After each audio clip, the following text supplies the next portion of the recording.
Hi readers, welcome back to my channel, Lila Wanders and Reads. Lee here, and welcome to a book haul.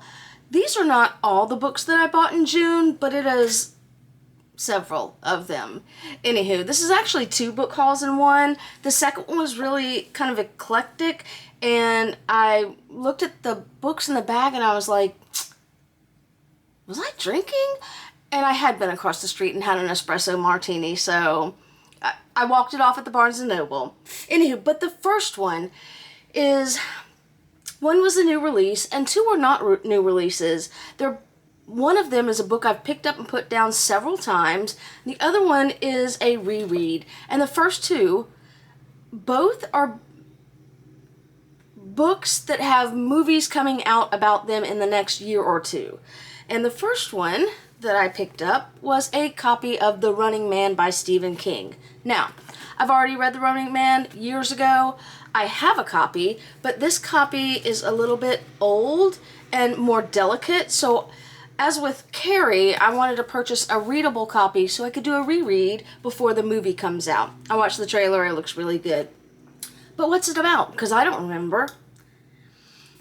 Ben Richards is a desperate man with no job, no money, no way out, and a young daughter in need of proper medical attention. He must turn to the only possibility of striking it rich in this near-future dystopian America.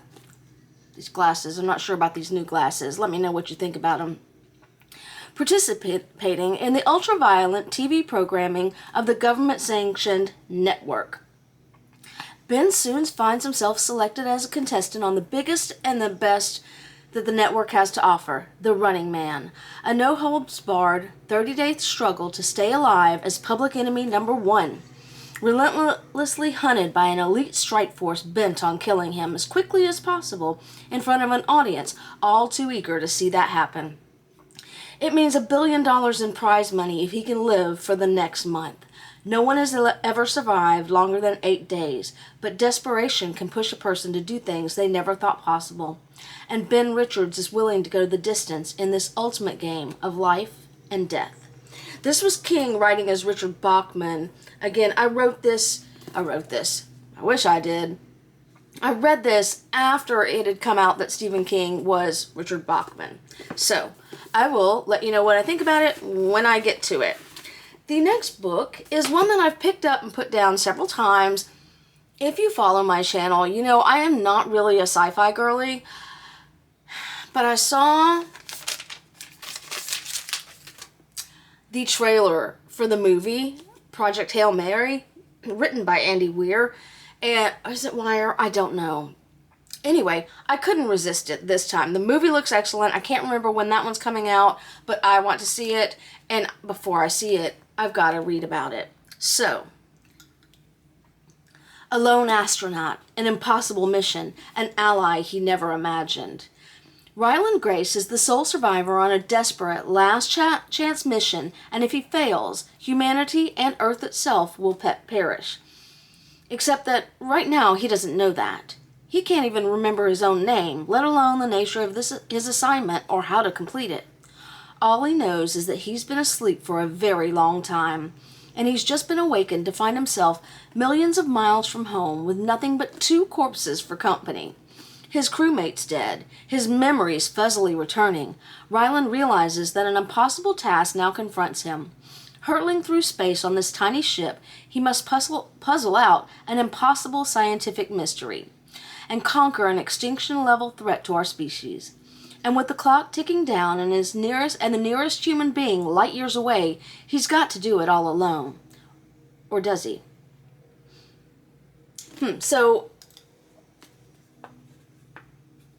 when I was at the bookshop purchasing this, the checkout person told me about The Martian and how that got started. I may check that out later. Let me see how I do with Project Hail Mary. But definitely want to read this really soon. Just not sure exactly when. Next up was a monthly pick for Barnes & Noble. This is a new release. It is called Coffee Shop in an Alternate Universe. These glasses I think are cute, but they're 2.75 and I usually wear a 2.5, so they make me feel kind of wonky, which is why I'm only using them for the video. So let me know what you think about them. When Brenda's internet goes out right before an important scholarship deadline, she stumbles into Kat's family coffee shop. Brenda is swept away by cool, confident Kat, who actually cares about Brenda's 19-step plan to save the world through science. Meanwhile, Kat can't stop thinking about Brenda, who is smart, passionate, and doesn't seem to care that Kat is the prophesized chosen one. A little bit of fantasy there.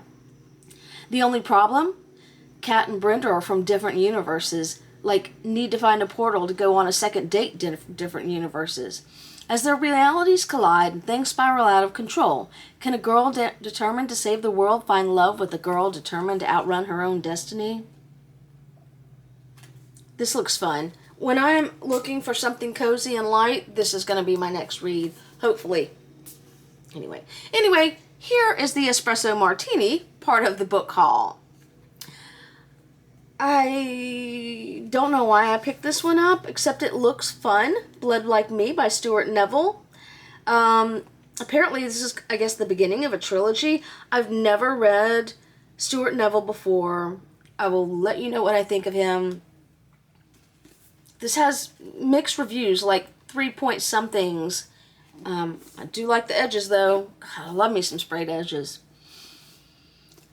On a cold December night, single mother Rebecca Carter drives her van into a snowbank to avoid hitting an elk on a desolate mountain highway. She is at the end of her rope, out of money and food. Still, she refuses help from a passing stranger. Rebecca's adolescent daughter, Moonflower, is on the run from a grisly secret, and the last thing they can afford is to be remembered. Meanwhile, Special Agent Donner of the FBI has been hunting down a gruesome serial killer who drains their victims of blood before severing their spinal cords. As Agent Donner's investigation brings him closer to the Carters, the life that Rebecca has fought so hard to hold together for her daughter becomes increasingly imperiled. In this riveting, blood-soaked take on the vampire myth, nobody is safe and nothing is certain, not even the line between predator and prey. I have been reading a lot of vampire stuff, vampire books this year. It's fine. One thing I do appreciate about this, you might not can see it, but this has larger fonts, so it'll be easier to read, I think. Next up, this is my genre, the time period. I really love to read about world fiction that's around the world wars. This is called The Lilac People by Milo Todd. I have never read anything by them before. No picture of them. In 1932 Berlin, a trans man named Bertie and his friends spend carefree nights at the El Dorado Club, the epicenter of Berlin's thriving queer community. An employee of the renowned Magnus Hirschfeld at the Institute of Sexual Science, Bertie works to improve queer rights in Germany and beyond. But everything changes when Hitler rises to power. The Institute is raided, the El Dorado is shuttered, and queer people are rounded up. Bertie barely escapes with his girlfriend Sophie to a nearby farm. There they take on the identities of an elderly couple and live for more than a decade in isolation. In the final days of the war, with their freedom in sight, Bertie and Sophie find a young trans man collapsed on their property, still dressed in Holocaust prison clothes. They vow to protect him, not from the Nazis, but from the Allied forces who are arresting queer prisoners while liberating the rest of the country. Ironically, as the Allies' vice grip closes on Bertie and his family, their only salvation is to flee to the United States. So I wonder who among the Allies is arresting queer people, and I'm going to look in the history books and find it out. And I will get back to you. Because if they're running to the U.S., is it the Brits? Is it the French? Is it the Soviets? Soviets seem likely, but it doesn't specify on the summary of that book. Finally, this is another new release. that I hadn't planned on getting, and I wouldn't have were it not for that espresso martini. And that is Finding Grace by Loretta Rothschild. Okay. Honor seems to have everything she adores. Oh, damn it. I messed that up. Let me start again. Honor seems to have everything. She adores her bright and beautiful daughter, Chloe, and her charming, handsome husband, Tom, even if he works 100 hours a week. Yet Honor's longing for another baby threatens to eclipse all of it until a shocking event changes their world forever. Years later, Tom makes a decision that ripples through their lives in ways he could never have foreseen. As the consequences of that fateful choice unfold, two women's paths become irrevocably intertwined.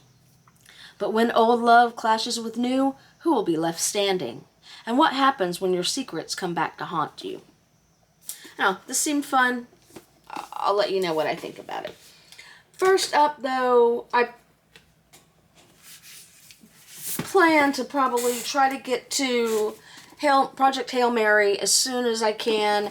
I just DNF'd a book, and I need something after that I'm pretty sure I won't DNF, so I don't know. Last week I only read 2 books, and they both took me a long time to read. Project Hail Mary looks like it might also take a long time to read. Anywho, that is my book haul for the last couple weeks of June. It was not everything I bought in June, but this was very eclectic, and I thought I'd share it with you. Anyway, if you've made it this far, as always, thank you for sticking with me on my journey, and happy reading.